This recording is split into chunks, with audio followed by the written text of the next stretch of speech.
So Sam says, hi, Brent. I'm dealing with the arising of a lot of repressed anger alongside this process. It started to release during meditation, and then a plant medicine experience enabled me to embody it fully, but without control. I'm learning to embrace it, but it's still not controlled. I believe that anger is the root of health conditions I've had for years. I feel that it's complicating this process and holding it back. Can you advise me on dealing with such heavy energy during an awakening process? I'm practicing grounding techniques, but still feel at the mercy of this. Great question, Sam. So anger, some of us, I mean, we all carry it to some degree, some of us more than others. I think men may have it more, or those with the masculine disposition may have, more anger stored in the system. Very difficult emotion, very difficult energy to deal with, because it's is very visceral. We want to get physical with it. And unlike other emotions like sadness, where we can cry it out, anger, we have to,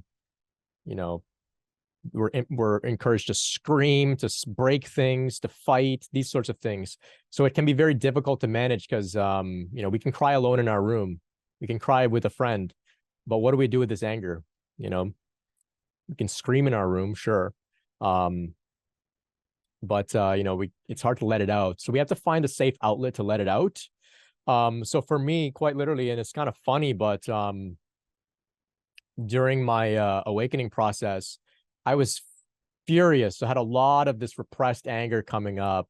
And it was triggered by some stuff that had happened in a relationship, but I was just very, very angry. And I could tell that this was anger that I was holding on much longer than this stuff that happened to me in this relationship. And I tried meditating with it. Didn't feel like it was a proper outlet. I tried writing about it, didn't feel like it. I tried venting to friends, didn't feel like it was working. And I thought, my hands wanted something to do with this process. Like they wanted to get involved. So, I mean, it's funny, but, you can consider ideas like this. I found like this box, like this wooden box. I got a hammer and I just started smashing this box.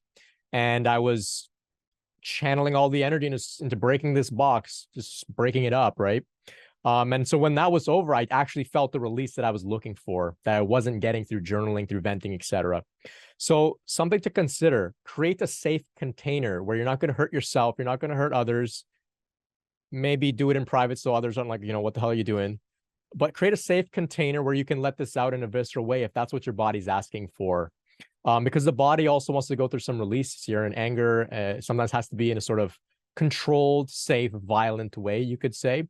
Around where I live, there are these places, they call them like, I don't even know, I can't remember, but they're like demolition rooms. It's like they give you like old stuff. They give you a baseball bat, a helmet, and you can go in there and just break shit.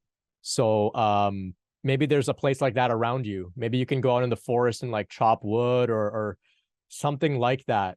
Don't be afraid of getting a little creative, going out into the forest and just screaming or yelling, or in your car. It doesn't have to look like you're some peaceful yogi all the time.